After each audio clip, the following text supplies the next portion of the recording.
Students, ये जो UPSC की जर्नी होती है आप सबको पता है बहुत ही लंबी होती है और साथ काफी टीडियस होती है। तो क्या होता है जनरली जनरली, और कोई गलत बात नहीं है कि क्या होता है, स्टूडेंट्स इस जर्नी में चलते चलते भटक जाते हैं। भले ही वो सही ट्रैक पे हो, बट जो भटकना है वो काफी लाजमी, काफी ऑब्वियस है। बीच बीच में जब आप भटको तो कोई आपको ट्रैक पे लाने वाला चाहिए होता है, और इसीलिए आज का ये सेशन ऑर्गेनाइज किया हुआ है।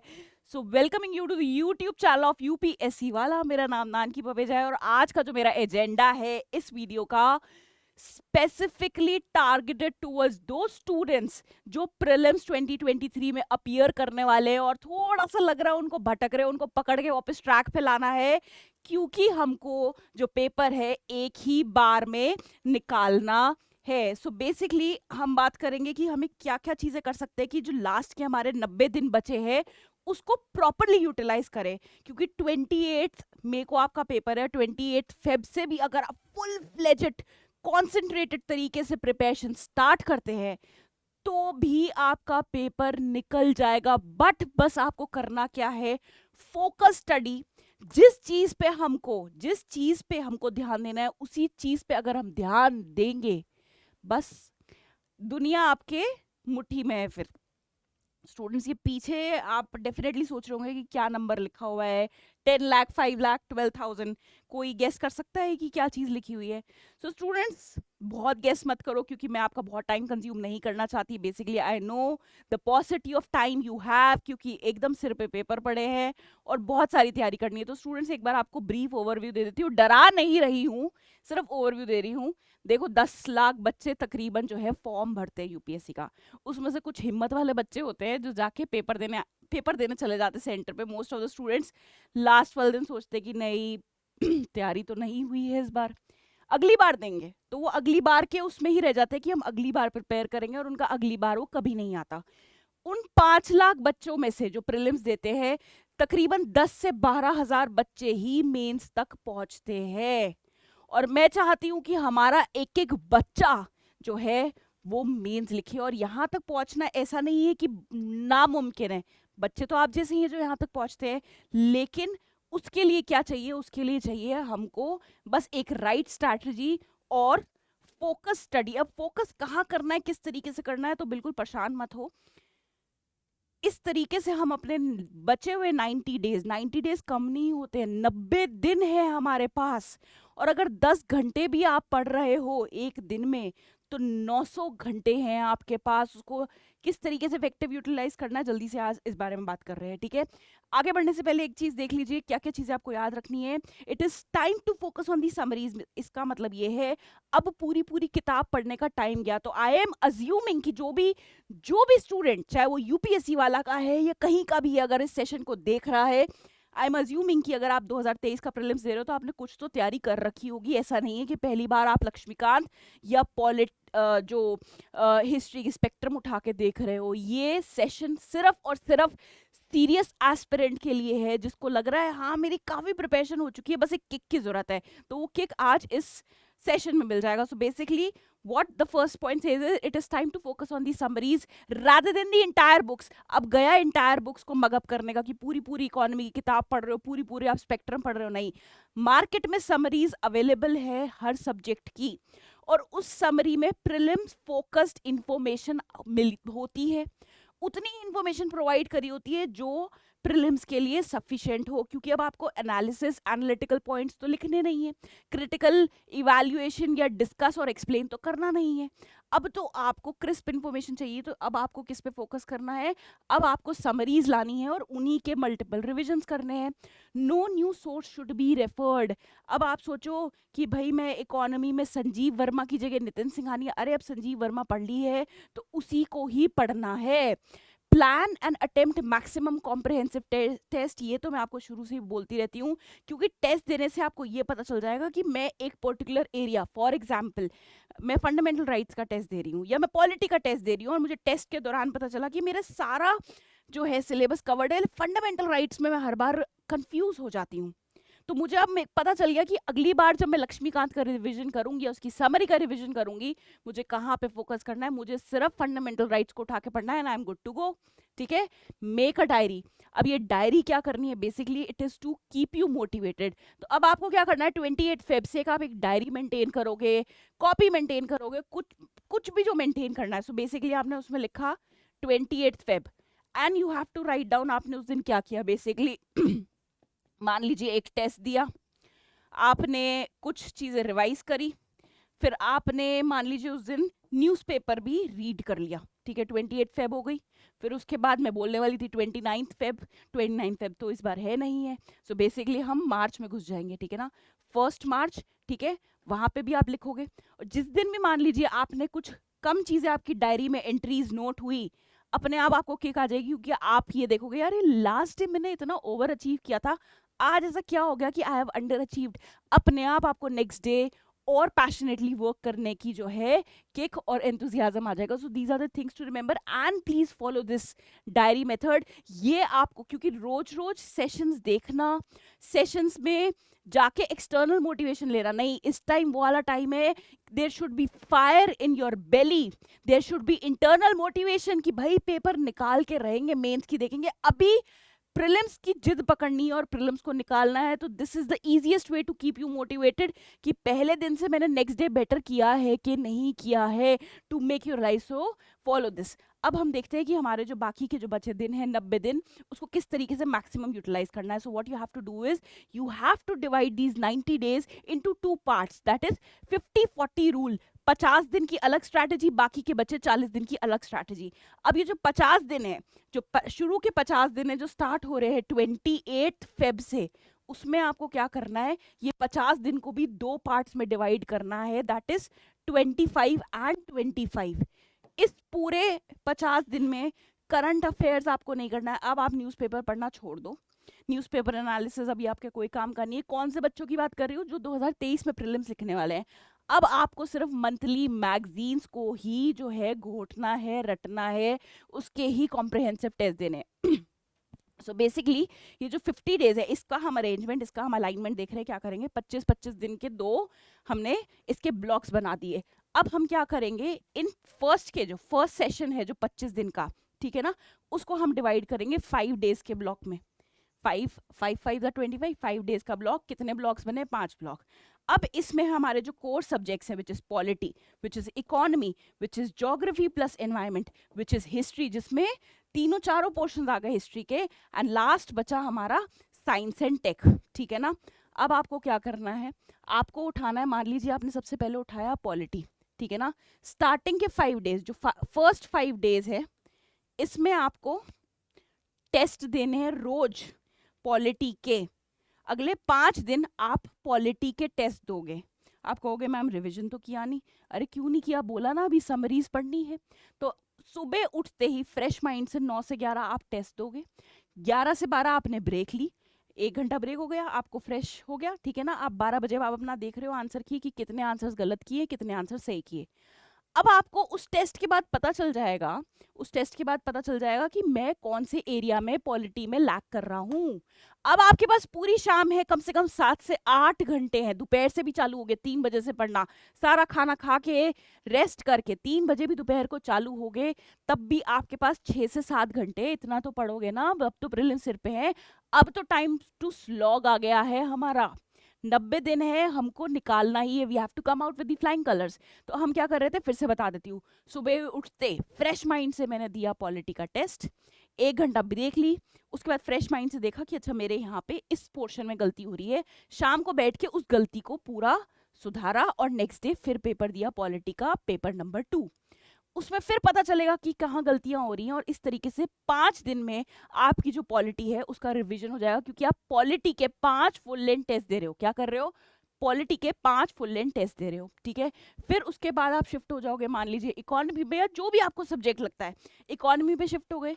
सेम तरीका अपनाना है कि सुबह 9 से 11 टेस्ट देना है। टेस्ट में आप घबराना मत। करंट अफेयर्स के क्वेश्चन हम नहीं कर रहे, क्योंकि यूजुअली ऐसा होगा, आप बोल रहे हो कि मैम पॉलिटी का जो फुल लेंथ टेस्ट है उसमें करंट अफेयर्स के भी क्वेश्चन होंगे। हाँ होंगे, आपको अपने आप को उस पर जज नहीं करना है, क्योंकि हम नेक्स्ट 50 डेज का जो ब्लॉक है अपने कोर, कहते हैं ना, कोर को मजबूत करने में लगा रहे हैं, क्योंकि स्टूडेंट्स, कोर नहीं अगर हुआ ठीक, आप पेपर निकाल ही नहीं सकते। Current affairs is useless. जितना मर्जी, क्या होता है, स्टूडेंट्स ना गलत अप्रोच फॉलो करते हैं, फिर वो विशियस साइकिल में अटके रहते हैं, फिर वो खेलते फिर वो डिप्रेशन में चले जाते हैं। एंड वो मैंने आपको अपना एक वीडियो शेयर किया ही था कि मैंने क्या गलतियां करी थी, what mistakes I have done in the UPSC preparation. Core को पकड़ के रखिए और अगले 50 दिन आपको सिर्फ न दाएं देखना न बाएं, आपको सिर्फ कोर को पकड़ना है। तो इकोनॉमी 5 टेस्ट दिए, पहला टेस्ट देते ही आपको समझ आ जाएगा कि मान लीजिए मैं मॉनेटरी पॉलिसी में वीक हूँ, मैं एक्सटर्नल सेक्टर में ठीक है। शाम को अब मेरे पास पूरी शाम है, आई एम रिलैक्स्ड, क्योंकि मेरे पास पूरे दिन में कोई टास्क ही नहीं है और करने का। 5 दिन में इकोनॉमी का रिविजन हो गया। इस तरीके से आप आगे चल जाओगे। हिस्ट्री में आप ये जरूर डेफिनेटली क्वेश्चन आ रहा होगा आपके मन में कि मैम हिस्ट्री के तो 3 पोर्शन है, there is ancient, there is medieval and there is modern history. तो आप ये कर सकते हैं कि जो 5 दिन आएंगे इसमें सिर्फ 3 दिन एंशिएंट पढ़ ली, 2 दिन मेडिवल पढ़ लिया, और जो नेक्स्ट सेट ऑफ रिवीजन आएगा जिसके बारे में अभी डिटेल शेयर करूंगी, तब आपने पूरे 5 टेस्ट दे दिए मॉडर्न हिस्ट्री के। ठीक है। अच्छा, एक चीज और आपको ध्यान रखनी है कि ये जो हम प्लानिंग कर रहे हैं, ठीक है ना, आपको सिर्फ फोकस रहना है 5 दिन की प्लानिंग पे। दूसरी बात, परफॉर्मेंस सिर्फ कोर सब्जेक्ट पे, क्योंकि अपने हमको क्या देखना है, हमें we have to find the ways to get motivated and not demotivated. And अगर आपको लगता है, मान लीजिए आज मुझे प्रीलिम्स के लिए प्रिपेयर करना है, I don't need to give 5 test of economy, मेरे लिए 2 ही, क्योंकि हर स्टूडेंट का एक ना एक ऐसा सब्जेक्ट जरूर होता है जिस पे उसकी बहुत कमांड होती है, तो आप वहां पे दिन बचा सकते हो and you can increase the number of days. जैसे यहाँ पे मैंने बोला था 5-5 दिन हर सब्जेक्ट को दो।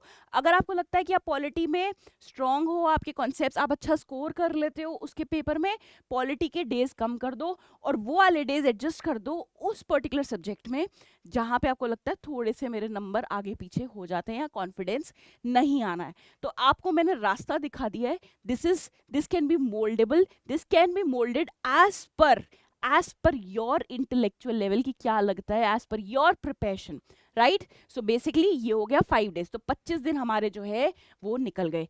अब नेक्स्ट जो हमारे 25 दिन बचे हैं, ठीक है ना, एक बार हमने रिवीजन कर लिया, फिर से 25 दिन में आपको क्या करना है, यही वाली चीज फिर से करनी है, यही वाली चीज फिर से करनी है, ठीक है ना। तो आप देखो 25 टेस्ट मैंने यहाँ दिए थे, ठीक है ना, 25 टेस्ट मैंने यहाँ, तो आप कहोगे मैम ये बहुत आइडियलिस्टिक फिगर है, 50 नहीं तो टोटल 40 टेस्ट तो दोगे, देने ही पड़ेंगे अगर पेपर निकालना है। अपने आप से वादा करो कि दया नहीं खानी, I don't have to feel pity on myself. अगले 50 दिन में क्या सिर्फ कोर भी नहीं कर पाओगे कवर? क्यों, पूरे साल से क्या कर रहे हो? अपने आप पे क्वेश्चन उठाना कि क्या किया है मैंने 1 साल से, और अगर अभी भी जज्बा बचा है, अभी भी समझ आ रही है गलती, तो उठाओ समरीज, घोटा लगाओ और टेस्ट दो, ठीक है। तो ये हमारे जो 50 दिन है वो कवर हो गए। और याद रखना स्टूडेंट्स, जो सब्जेक्ट लगता है उस पर कमांड आ गई है उसके कम टेस्ट दो और उस सब्जेक्ट पे फोकस करो जहाँ पे आपको लग रहा है कि नहीं संभल पाएगा वो एग्जाम में, ठीक है। प्लानिंग हो गई हमारे 50 दिन की। अब हम चलते हैं the last 40 days, they are very crucial, क्योंकि अभी आपको आ रहा होगा कि मैम करंट अफेयर्स तो टच करवाया ही नहीं, अब करेंगे हम करंट अफेयर्स को टच। तो ये जो 40 डेज है हमारे, ये भी 2 पार्ट्स में डिवाइडेड है। जैसे हमारे 50 डेज 25-25 दिन में ब्लॉक डिवाइडेड थे, ये जो 40 दिन है ये भी जो है डिवाइडेड है 2 पार्ट्स में। कैसे? स्टार्टिंग के 20 डेज और फिर एंड के जो है हमारे 20 डेज। तो स्टार्टिंग के जो 20 डेज है उसमें हम क्या करेंगे हर 2 दिन में एक मंथ का करंट अफेयर्स, आप मंथली मैगजीन्स को रेफर करते हो और अभी तक आप इतने सक्षम हो जाने चाहिए कि 2 दिन में आप 1 मंथ की मैगजीन को कवर कर सको। 2 भी क्या, आई वुड से 1.5 दिन, क्योंकि आप थ्रू आउट पूरे साल न्यूज़ एनालिसिस देखे हो, न्यूज़ को रोज नहीं देखे हो, लेकिन आपको आइडिया है कि लास्ट 1 साल में क्या डेवलपमेंट्स रही है। तो 1.5 दिन में इट इज़ रियली पॉसिबल कि आप 1 मंथ के करंट अफेयर्स, जैसे मान लीजिए मैं स्टार्ट करती हूँ उल्टा, मैंने सबसे पहले फरवरी की करंट अफेयर्स की मैगजीन उठाई, या फरवरी तो अभी चल रहा है, चलो जनवरी के करंट अफेयर्स की मैगजीन उठाई, ठीक है ना, 1.5 दिन में सारे टॉपिक्स कवर किए, ठीक है ना। और शाम को जो मेरा सेकेंड डे है उसके लेटर हाफ में मैंने क्या दे दिया, उसका टेस्ट। तो आप कहोगे मैम टेस्ट कैसे? तो बहुत सारे टेस्ट अवेलेबल है मार्केट में जो मंथली करंट अफेयर्स पे डिपेंडेंट है, मतलब मंथली करंट अफेयर, जैसे जनवरी के करंट अफेयर्स के ऊपर आपको टेस्ट मिल जाएगा मार्केट में इजीली। Look for that. हर चीज़ आजकल तो ऑनलाइन अवेलेबल है, you do not have to even go to the market, उसको डाउनलोड करें पेपर को और दो, ठीक है ना। तो अब क्या होगा, आपके 10 मंथ्स 10 महीने की जो प्रिपरेशन, मतलब 10 महीने के करंट अफेयर्स अगले 20 दिन में कवर हो जाएंगे। क्यों? क्योंकि 2 दिन दे रहे हो आप 1 महीने के करंट अफेयर्स को, राइट। तो 2 महीने 20 दिन में क्या कर रहे हो 20 दिन में आप कर रहे हो 20/2 इज मतलब 10 मंथ्स के आपके करंट अफेयर्स सॉर्टेड हो गए हैं including test, and then you are moving. इसी में ही आपके जो इंडेक्सेस हैं, इसमें जो रिपोर्ट्स हैं, इसमें स्कीम्स, वो सब इन 20 दिनों में हो जाना चाहिए। आप कहोगे मैम क्या ये सफिशिएंट रहेगा, क्या एक ही मंथली मैगजीन सफिशिएंट रहेगी? स्टूडेंट्स, मल्टीपल मैगजीन्स को रेफर करोगे ना तो कहीं के नहीं रहोगे, ठीक है ना। एक मैगजीन को पकड़ो, जो भी सोर्स समझ आता है उसको पकड़ो। यूपीएससी वाला भी हर मंथ मैगजीन लेके आता है, उसकी मैगजीन को रेफर करो और उसके पीछे पड़ जाओ वो 2 दिन, बिल्कुल पीछे पड़ जाओ। मैं ये नहीं कहती कि उसमें से क्वेश्चन आएगा, बट मैं ये ज़रूर क्लेम कर सकती हूँ कि आपका वहाँ पे स्टेटमेंट ज़रूर एलिमिनेट हो जाएगा। क्योंकि अगर उस मैगजीन में से डायरेक्ट क्वेश्चन नहीं आ रहा तो बिलीव मी ऑन दिस, किसी बच्चे को वहां पे डायरेक्ट क्वेश्चन नहीं मिल रहा होगा, बट स्टूडेंट्स को, बिकॉज उसने मल्टीपल रिविजन्स किए हैं उसी मैगजीन के, उसको ये पता चल जाएगा कि ये जो स्टेटमेंट है इसको एलिमिनेट किया जा सकता है। क्यों? क्योंकि मेरे कोर में मैं 40 टेस्ट दे चुकी हूँ, अब सिर्फ उनको इंटीग्रेट करना है करंट अफेयर से। तो eliminate, if not right answer, आप एलिमिनेशन तो कर पाओगे रॉन्ग स्टेटमेंट्स का। तो अगले 20 दिन में आप क्या होगा, आपके 10 महीने के करंट अफेयर्स हो गए, which is more than sufficient, ठीक है ना।